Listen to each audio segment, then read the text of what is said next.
What is going on, everybody out there in Badger Nation? I am particularly personally excited over this episode. You may notice a different setup right now if you're watching this podcast. And if you're listening to it, it's also something different too. Today is a special day because we have our first guest that we've ever had on the PPC Den podcast. And I'm really happy to introduce to you Kiri Masters. Kiri, how are you doing? I'm doing good, thank you, Michael. You've dragged me into the 21st century with an actual video today. Usually I'm in a dark room just with my microphone, but today I had to actually brush my hair, put some real clothes on, sit somewhere where there's natural light. So you're shaking things up for me today. You're very welcome. Kiri, we've been friends for quite some time. I think first got introduced in a mastermind years and years ago, and ever since then, I don't know if people know this, but if you write into Ad Badger and you ask us questions about general Amazon brand management for people's store, Ad Badger is focused only on PPC, only on Amazon advertising. So when people write in and ask us about this, we send them to one place. That's actually you. You are the owner of Bobsled Marketing, which is an Amazon brand marketing agency, and you can clarify exactly what it is in a second. And you also podcast at E-commerce Brain Trust as well. Is there anything else you'd like the audience to know?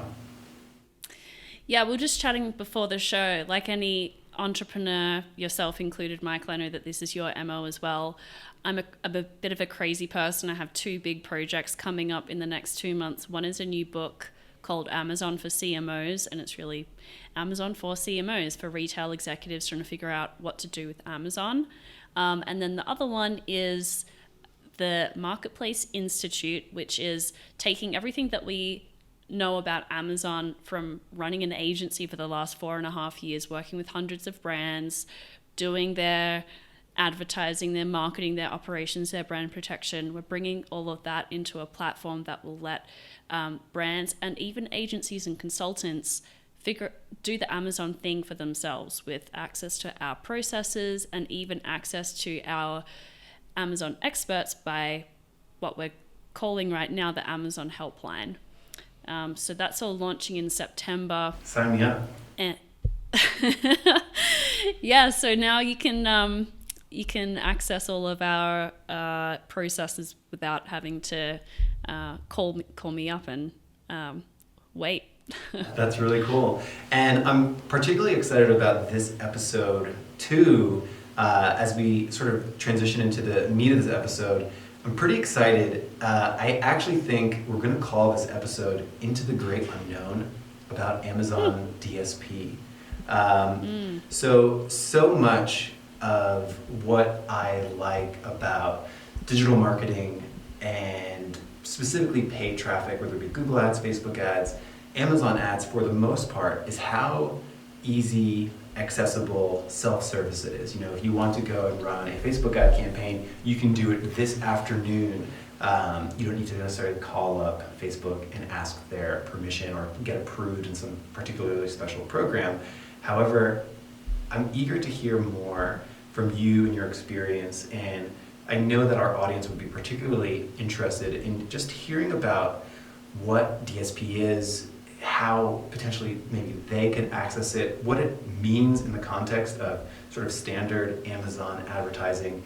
So by the end of this episode, both our audience and myself, I think we're all really excited to learn a little bit more about DSP and how we should be really thinking about it.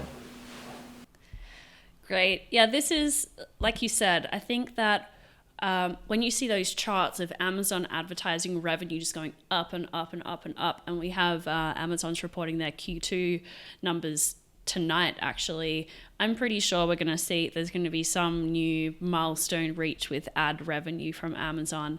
And a lot of that is driven by paid search, by sponsored products, the stuff that many sellers are running day in, day out on a and getting really good return on. Mm-hmm. What a lot of brands, unless you're a large CPG or, a really significant brand who's been pitched DSP over and over and over again over the last few years, you might not be as familiar with that because it's really a more traditional branding play, and it's not based on immediate results. It's not like an advertising cost of sales model. It's an impression driven model. And that's why there's not so much awareness of it at the smaller end of town, because if you're a small business, let's say like under 10 million in revenue, you're going to be really focused on driving a return on any advertising that you do. Whereas big companies, they need to have that down as well. They need to have that direct response marketing channel going, but then they also need to be driving top of funnel awareness, brand awareness, product awareness through different types of media channels. And Amazon DSP is emerging as a really compelling media channel. Mm-hmm.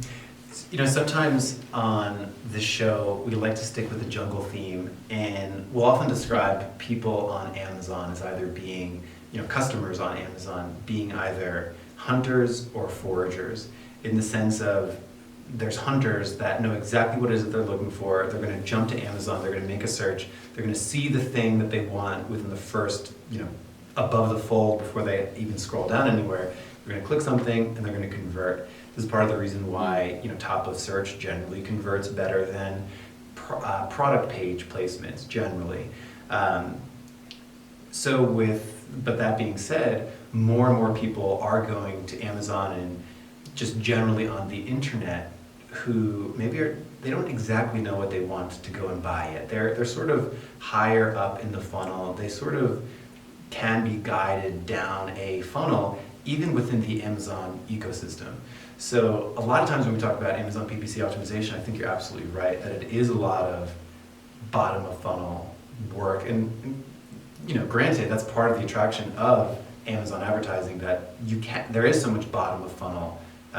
It's the easy part of a Facebook funnel. On Facebook, it's much more difficult to work on your top of funnel. It's much more difficult to work on your mid funnel, but it's very easy on Amazon to launch bottom of funnel ads. And the issue with that is most people are not bottom of funnel. So being able to tap into the top of funnel with a DSP, I think is really, really valuable. So first and foremost, let's start with some definitions, because I know Amazon is constantly changing up their terminology. You almost need like a whiteboard just to remember what Amazon's calling their ad products on any given week. Yeah. Anyway, can we break down some quick high-level definitions to even orient ourselves on these topics? Yeah, totally. And they changed, there was the big rebrand of Amazon advertising. It's actually only just at the start of this year, which seems like forever ago. So there's Amazon advertising, and there is what previously used to be called AAP, Amazon Advertising Platform, and there was the Amazon Media Group. These were at least known mostly to people outside of Amazon as the display offering, which is what we're talking about today. Media display, ads on Forbes, ads, like video ads, things like that, ads on a Kindle, ads on a Fire TV, everything that is not paid search. Because that was starting to get very confusing, I think that they made the right move, which is to rebrand that as DSP, which is demand side platform. So if in traditional media, you've got the publisher, which might be Forbes.com, my favorite news outlet. Mm-hmm. The publisher, and then you've got the demand side, which is the advertiser side. So that's why it's called demand side platform. It's a term that's pretty commonly used in media buying. So in a way, Amazon has their own display network that they serve ads on, similar to a way that somebody might interact with Google Ads and use the Google Display Network. Amazon has their own display network, which, just like you mentioned, Forbes, Kindle, Fire TV, IMDb, I believe, as well. So they've got their owned properties, which is Amazon.com. the Kindle, the Fire TV, IMDb is owned by Amazon. They've got some other sites as well. And then they're also leveraging a third-party networks as well, just like Google is. And so that will, I've been on, I'm a big home cook, so I'm on lots of recipe sites, and I've seen Amazon DSP ads pop up on all kinds of recipe sites, which Amazon doesn't own, obviously, but they're using third-party network to access a bigger inventory of third-party sites. Right. So this is a pretty big deal. I mean, this is in direct competition with something that a Google product that, Google, their Google Ads display network, putting Google Ads on your site. For the longest time, that was like the thing to do if you want to monetize a media site.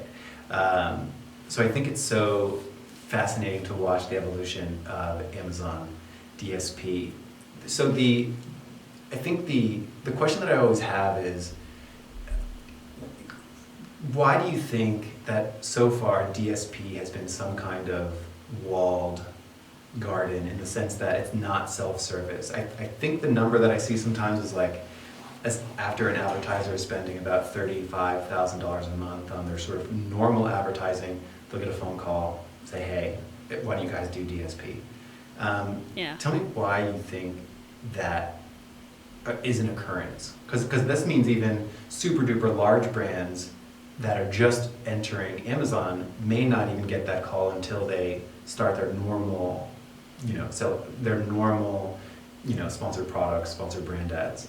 I'm curious why you think that there is that ramp up. It's because it's not as, it can't be scaled in the same way as paid search. There's still things that need to be handled by an account manager.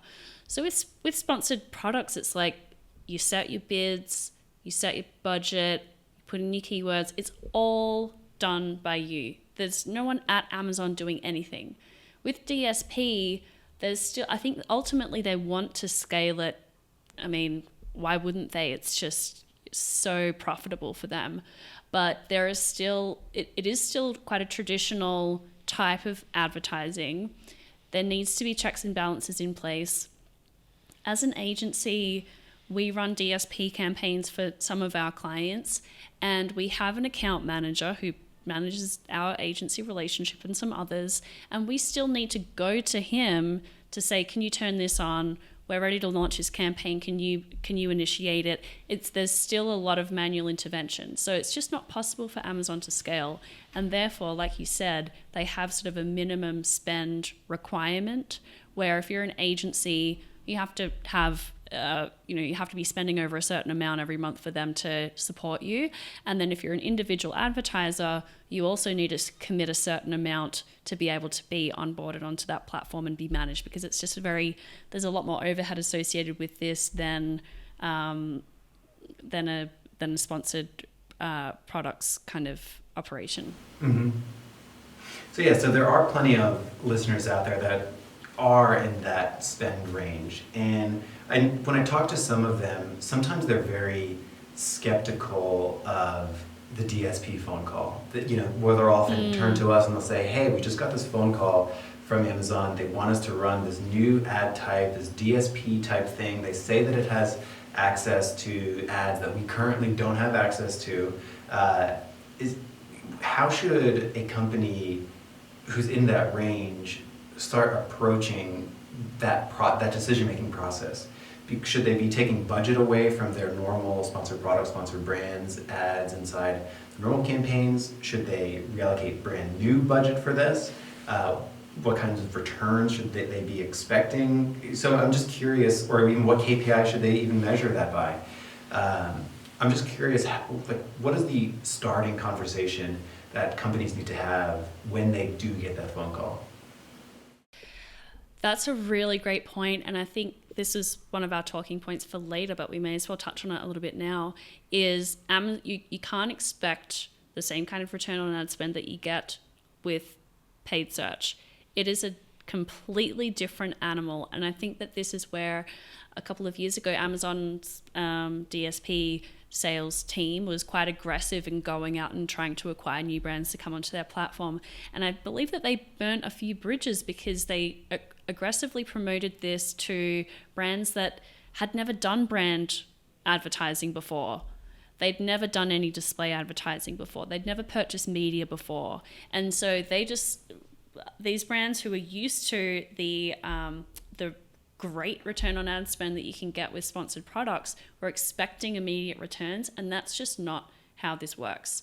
So the first thing to recognize is that this is brand marketing, and the metrics that you're using and your expectations need to be completely different.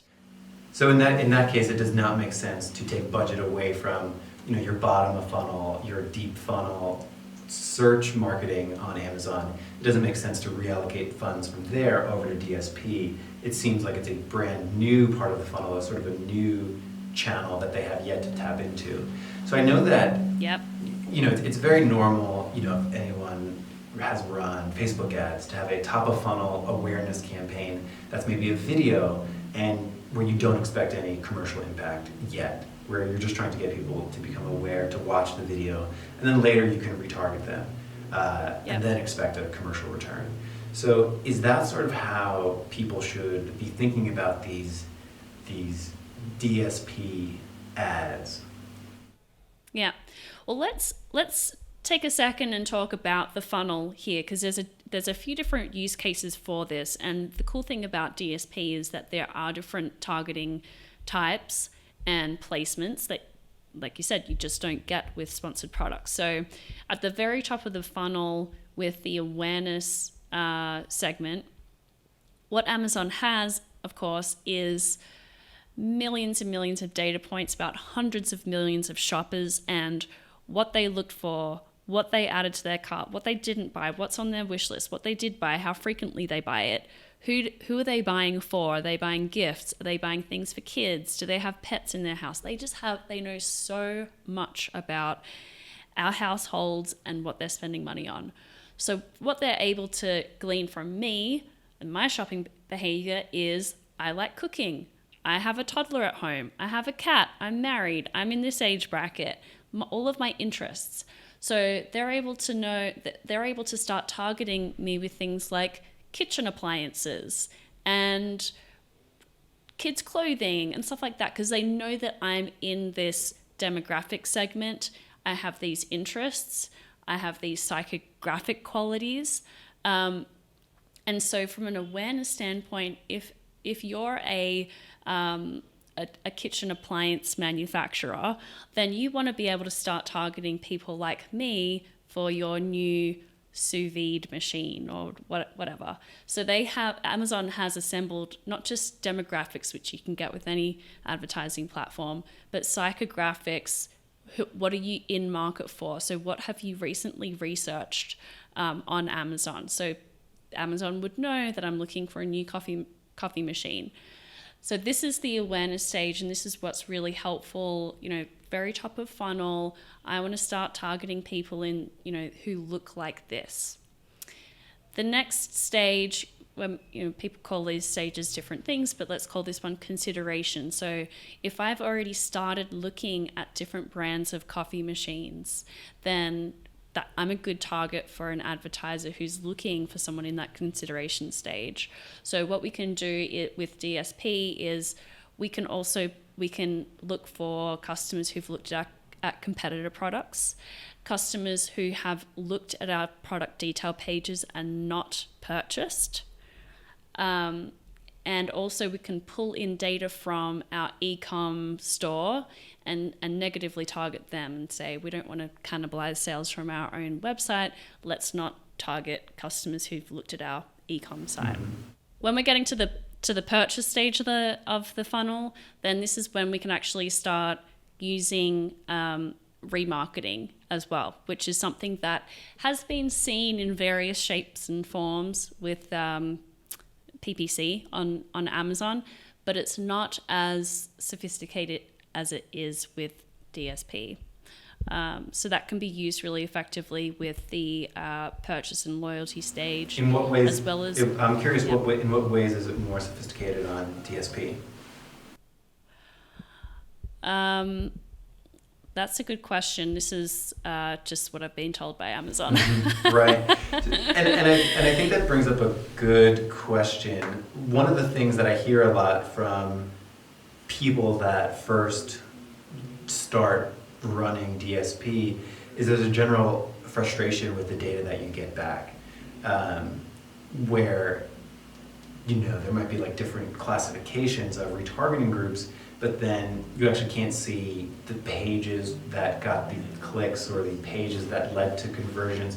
Even those psychographic metrics that you mentioned, where we can't access, couldn't potentially see the performance within each audience, or even, so then you can make optimizations for each audience.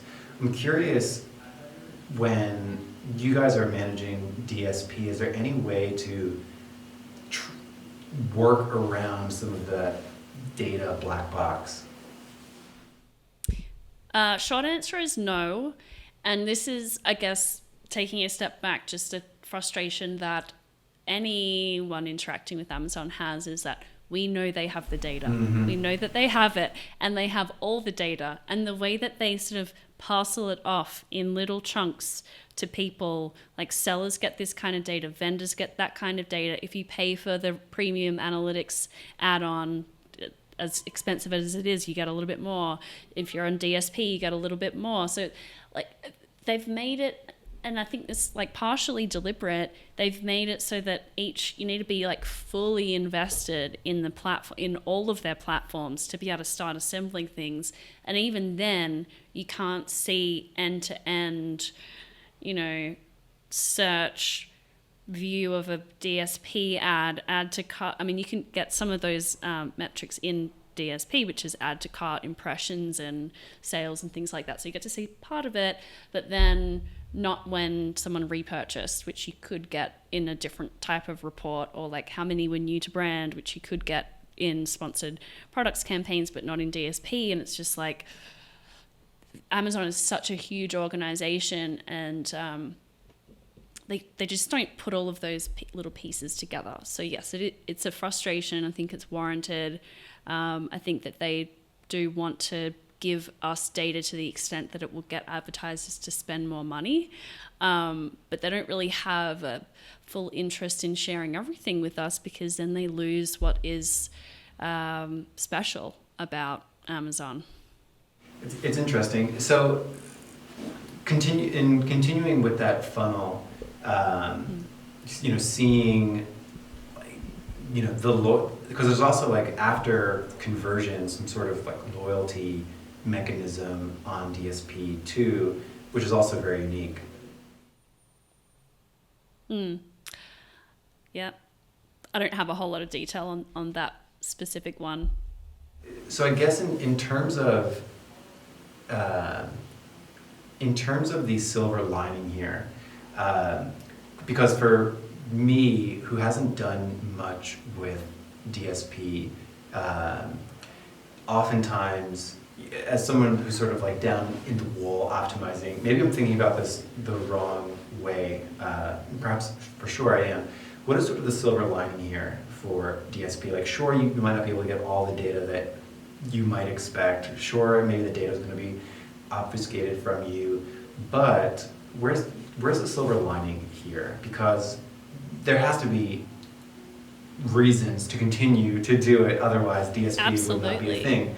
So really, how should we be thinking of this? Like, yes, there's black boxes of data. Yes, we won't be able to optimize it the exact same way that we can optimize sponsored products. Let's talk about silver linings here. Yeah, well, the big silver line, and I think we've talked about some of the negatives. There's still a lot of positives if you have the right kind of goals, the right expectations, and a willingness to sort of see it for what it is. One is you're getting access to customers who are really good candidates for your products potentially, and you're not that you're just not going to be able to get this kind of targeting anywhere else online or in real life as well. Nowhere else on the web can you target someone who is definitely researching your competitors' products, definitely in market to buy a coffee machine. Like Amazon has a data set that no one else has. And the only way that you can access it is through DSP. So that's one thing, is that if you're a really big company, and in my book, which I co-authored, by the way, it wasn't just me, my co-author interviewed the CMO of Mitsubishi, and they are using Amazon DSP. They don't sell cars on Amazon yet. Right. They might soon, but they, for Mitsubishi, they know that they can target very specific psychographic and demographic customers on Amazon through the different platforms, Fire TV and things like that. So they're using Amazon DSP because they're a huge brand and they divvy up their brand spend in a way that means, hey, we're gonna come across the people that we want to target here. So that's one thing. And I think from Amazon's own marketing initiatives, they are talking about how when used together, DSP and paid search can be particularly effective. So I just want to pull that stat up because I think if you take it at face value, it is pretty compelling. They say that 10 times more high intent shoppers can be reached with display advertising versus PPC alone, which kind of makes sense because we're talking about a much bigger data set. So I think back to your question about how much budget should people allocate towards this. Yes, don't pull any of your PPC budget out and put it towards display unless you're finding that you just can't put any more money into PPC. Maybe that's when you're looking to expand the funnel, is that you've done everything you can with PPC, put another $1 in, and it's not going to get you any more sales.